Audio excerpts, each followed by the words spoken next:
And it's Friday, so good to be with you today. I'm David Burns. We're going to be answering some beekeeping questions for you today. Got a lot of them left over from my live stream.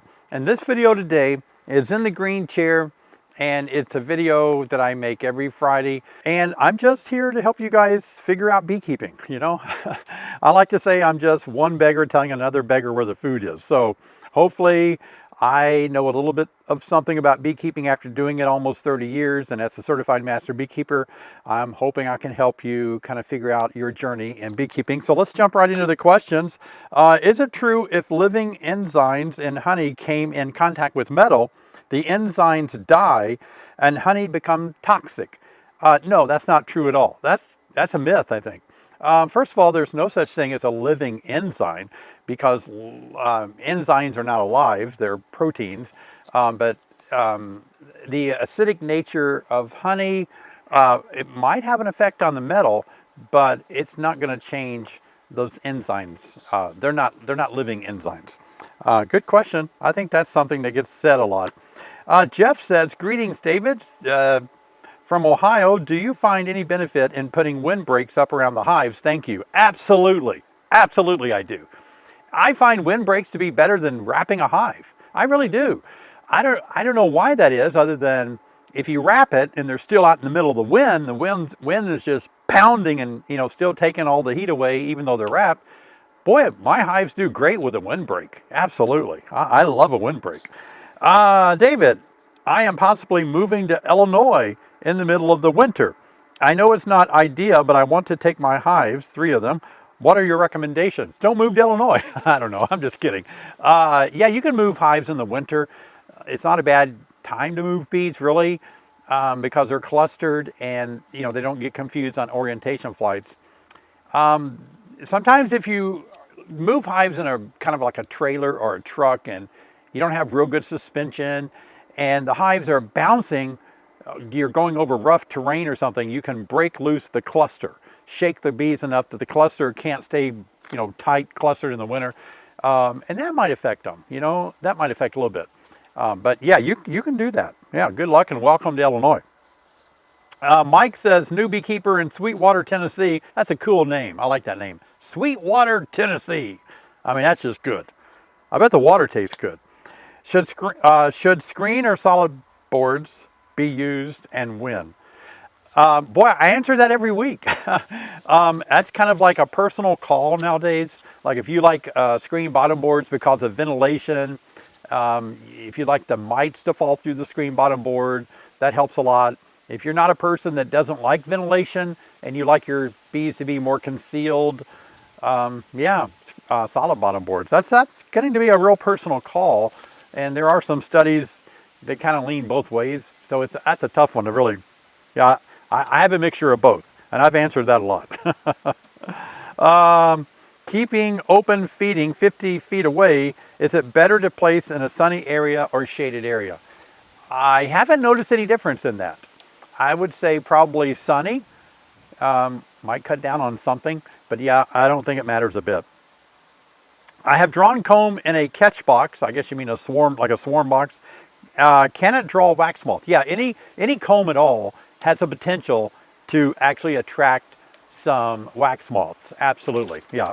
So in other words, maybe you have like a swarm catcher, swarm trap up in a tree or up high, and all of a sudden you've realized that there's comb in there, and I'm worried about wax moths being in there. Yeah, it's a good possibility they can do that. You have to kind of keep an eye on it, I think. All right, let me see here.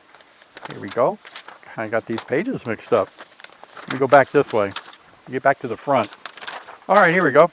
I have an unfertilized queen who is laying drones. The bees made a queen cell and capped it, but it is huge. Looks like a street light hanging off the frame. Have you ever seen this? I think what you're looking at is a queen cell that maybe has formed some wax around it. Is that what it is? I mean, I've seen some pretty big queen cells, but especially in like packages, when you get packages of bees, sometimes the queen cage in there, they'll put wax around the queen cage. And sometimes they do build, even when I raise my own queens in my starter hives, they'll build excess comb around the queen cell. Is that what you're seeing? Otherwise, it's just a doggone big queen cell. Wow. I wish I could see a picture of that, Dan.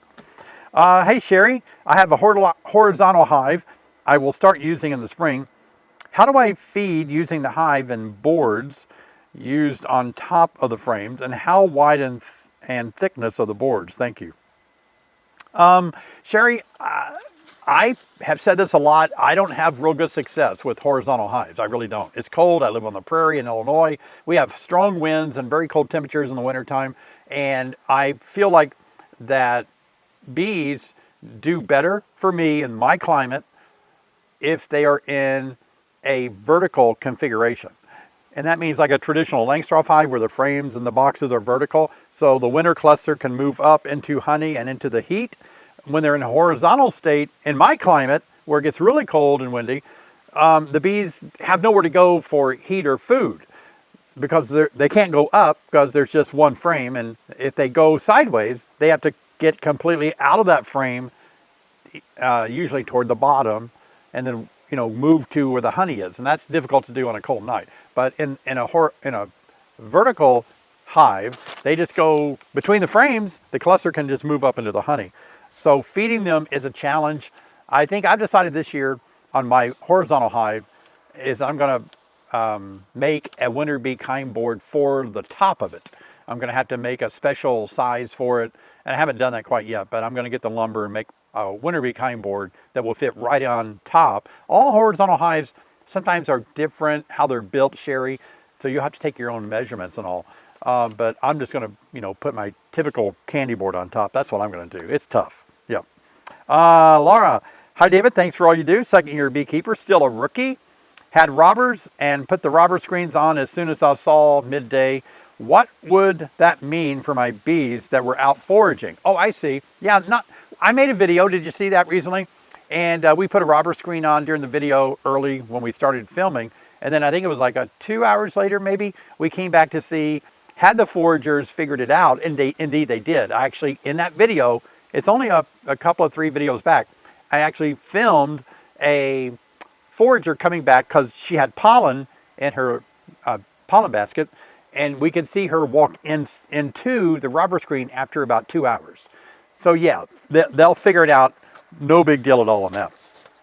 Hey, Michael, I had heard that some people say using candy boards damages the bees' promiscuous?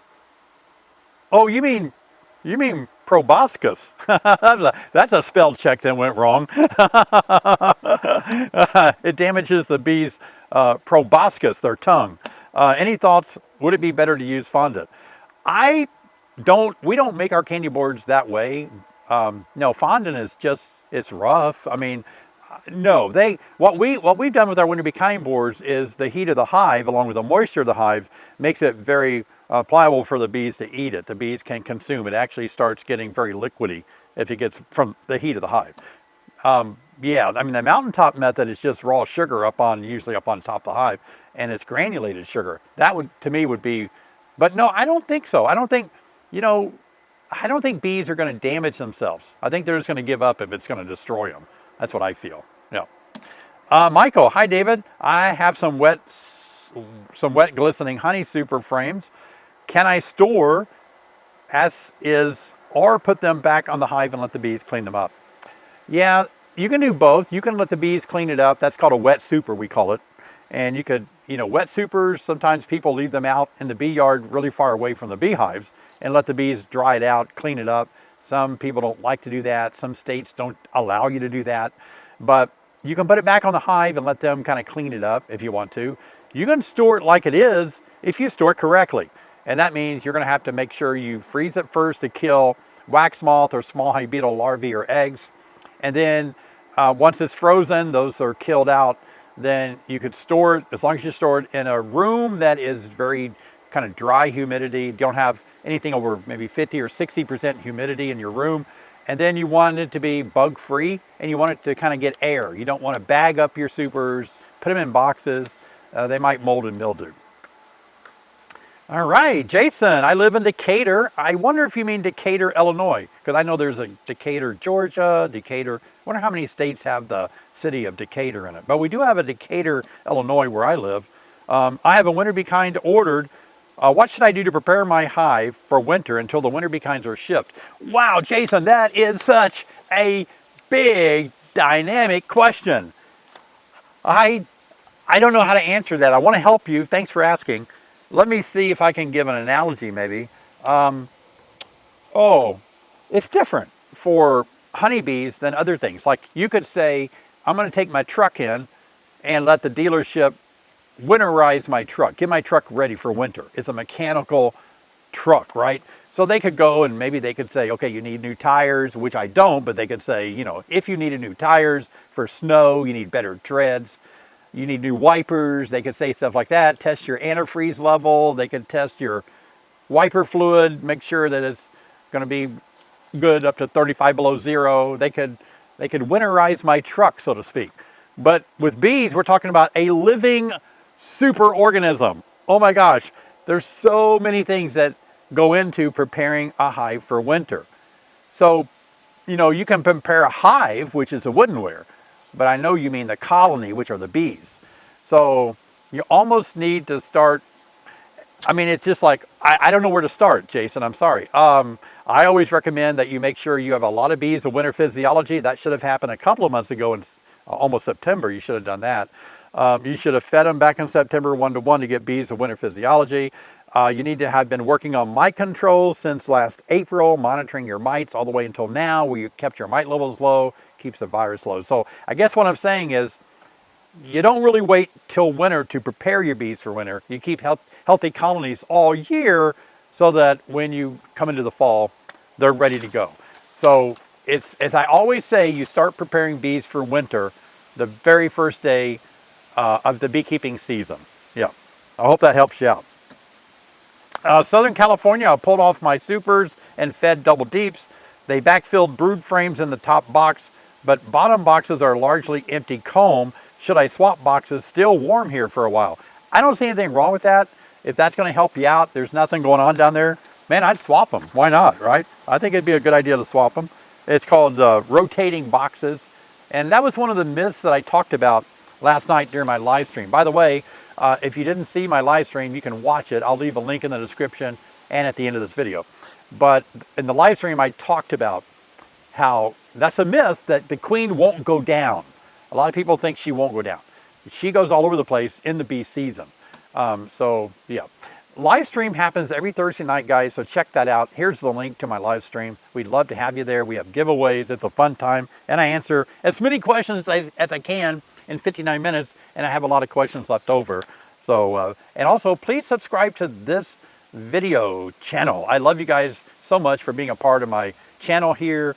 I sincerely work hard to answer questions. Hundreds of questions a week I answer for beekeepers. Hey Dave, new here. I'm prepping my bee yard for next spring. Is there any reason I shouldn't put weed mat or gravel down beneath the hives so I don't have to mow next to the hives? That's a really good idea. I love doing that. I don't do it, but I've done it a few times. I've tried to do it and I've succeeded with it. Yeah, I would definitely do that. It will help your mowing be a lot easier. You put some gravel down, it might even help control small hive beetle, a little tiny bit. Not going to hurt a thing to do that. Make beekeeping as easy as you can on yourself. Yeah. MC, my bees are clustered up for the winter, but I see the occasional wasp wandering into the hive. Should I be worried? Yeah, I'd be worried. It makes me think there's not enough bees sitting around there to defend the opening. So if it's warm enough to do an inspection, pop in there and make sure there's a good population of bees in there. Yeah, that doesn't make sense. Hey, Charlie, how thick is the candy on your winter bee kind board? I don't know, Charlie. It's about 4 pounds of sugar on that board. I don't know how thick that is. I'm sorry. Yeah. I know we can't make it too thick. If we make it too thick, it doesn't work. It doesn't work right, or as good, I should say. We want it to be, we want the consistency from the heat of the colony and the moisture to be absorbed, the excess moisture from the colony to be absorbed so the bees can easily consume it. Too much, if it's too thick, they won't do that. They can't do it as easily. And of course, if it's too thin, you're not helping them out that much because you don't have enough on there. So we've worked a couple of years way back to get it just right, but I don't recall. Tracy, why do bees rob honey and nectar but not pollen? Oh, I like your thinking, Tracy. Why do bees rob honey and nectar but not pollen? Well, we have to look at it from a biological point of view, bee biology. Mostly nectar and honey does have pollen grains in it when they gather it from plants. So the bees are counting on that honey or that nectar having pollen in it. And also, when robbers show up, they have a honey crop. They have the first honey stomach, and so they can slurp up or vacuum or suck up through their proboscis the nectar very quickly and load up their honey crop. Whereas if they were going to steal pollen, they'd have to pack it back in their back legs, and that'd take more effort. It would be longer process. And it could be they don't need the pollen right now. They just need the honey with the pollen already in the honey. Very good question, though. I love that thinking. I love thinking that way. It's so good. Hey, Danny, I've had 2 queens in the same hive since April. Should I let them go over winter? Lots of bees, good winter physiology. Dan, I wouldn't change a thing. If they're doing good and they got 2 queens in there, by gum, let's let them keep on going. Absolutely, for sure. Gary, is honey LIFO? Oh, you mean last in, first out, or FIFO, first in and first out. If you're not familiar with this idea of LIFO and FIFO, it's a inventory control method, if you've not heard these terms. You see it in restaurants when they bring food in and put it in a freezer. They still need to use the older things that are in there first before they put the things they just put in there, you know what I mean? And it's the same, it gets really complicated with business because then it has to do with inventory and taxes and pricing. Because you could actually buy something that's pretty expensive, like if you're reselling. Let's take something like lithium phosphate batteries. I'm really into solar panels and solar energy and all. Lithium phosphate batteries, golly, a couple of years ago, they were twice as much as they are now. So if you were reselling batteries and you bought one to resell and you paid pretty good money for it 2 years ago, now you're not even going to get your profit back because they've gone down half price. So in other words, you want to turn things over strategically, financially. But let's get back to honeybees. It's a great question. So in other words, what you're asking is, when bees bring honey in, do they make use of it right away, or do they store it and make use of it, you know, in the long way future? For in other words, let's see, last in and first out. So let's go with the other one. First in, first out. Yeah, so the first in would mean honey came in April, right? And so that means that they're going to probably last in and first out. They're going to store it for a long time if they brought it in April. But it doesn't always work that way. I think bees do both, because sometimes bees will bring nectar in and turn it into honey. And I think that they would bring it in and use it right away. Like some nectar comes into a beehive and they use it instantly for food, to make brood, feed brood, you know. Yeah, so that, you know, they're just taking it and putting it right to work. So if you're a little bit foggy on this, let's do it with plates. First, let's see, last in, first out. So if you have a stack of plates, you have the last in would be stacking up a whole bunch of plates. Your last plate would be the first out because it's on top. Now, first in and first out, FIFO, would be you put your, you stacking your plates in. So the first one in down here, and then all the ones stacked on top would be first out. That means you're going to have to go to the bottom of the plate rack. And yeah, first in and first out. You're going to pull the one you put in first out, even though others came in ahead of it. Maybe that helps you figure it out. So I really think bees do both. They do what they need to do on that. Yeah, so stored honey, it could have come in early in the year and they're still hanging on to it. And it won't be used for a long time. That's pretty cool, Gary, thinking that way. Gosh, you guys are sharp on my live stream. Hey, Sandy, have you ever tried putting the super on the bottom with the queen excluder on top and then the brood boxes, thinking of experimenting next spring? I don't advise that because I'm afraid of robbing.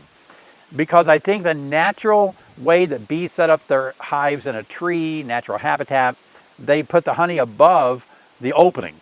so that if any robbers come in, the robber bees would have to fight through all the brood nest area to get up into the honey.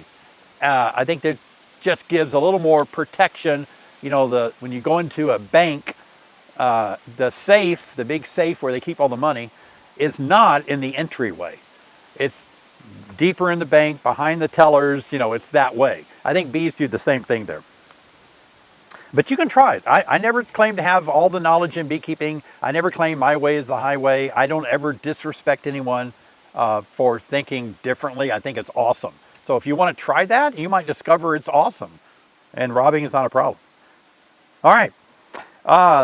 Thinking. Okay, Mr. Joe Ellis. Hi, David. Do you stop one-to-one feed for 1 month before you put winter bee kind on? I usually do. I think so. I just get my bees kind of built up. They don't need it anymore once I see they have a lot of winter brood. And then I'm able to just go ahead and start feeding the winter bee kind. Usually in January for me, late December, January, I'll feed the winter bee kind hard candy. Yeah. Hey, Chris, will bees rescue wax? Oh, I'm sorry. Will bees reuse wax, or do they always make new wax? They will reuse it. Absolutely. They will reuse the wax. But they always are making new wax too. So when they're building comb out, they are really wired to make new wax. It's really white and they make new wax. But I've seen them use existing wax. Like I did a red wax experiment and I made videos about it, wrote articles in Bee Cultural about it, where they reused that wax. They didn't make the red wax. And they drew it all the way out and made a beautiful comb. You should watch those videos. And so they reused my wax that I gave them that was colored red. I colored it that way so I could see what they do. Yeah, good answer. So we know the answer to that. Hey, Mark, if you don't put the honey bee kind, I think you mean winter bee kind board on until January, do you insulate the top another way? No, I don't, because my bees are strong enough. They're not going to get that cold. I don't have horrible weather until around the first of the year where it gets brutally cold. So if I get them on there by then, I'm good. That's my thinking anyway. Hey, Jason. Is there any downside to putting winter bee kind boards on early, say November? They have a little opening in them for ventilation and for the bees to go out and take a potty flight on a warmer winter day. If you put them on too early, possible robbing could occur if bees are still foraging. If they're not, probably not a big deal. If it warms up a lot, the bees are going to consume the winter bee kind a lot faster. So I don't know if it's a good or a bad thing. I don't think it really makes that much difference, but my bees just don't need it until January. Bee Smart guards, would you leave them on for winter? Oh, so you're talking about the Bee Smart robber screen guards, I think you mean? Maybe, if that's what you mean. You can change the little pins around and put them in the bottom, and that forms a mouse guard. And so that would work good to have them on there as a mouse guard. I promised that I would let you know where the live stream video is from last night, that we had a great time talking about 5 myths beekeeping that can kind of hurt beekeeping if you fall for these myths. Check that video out right here. I'll see you guys over there.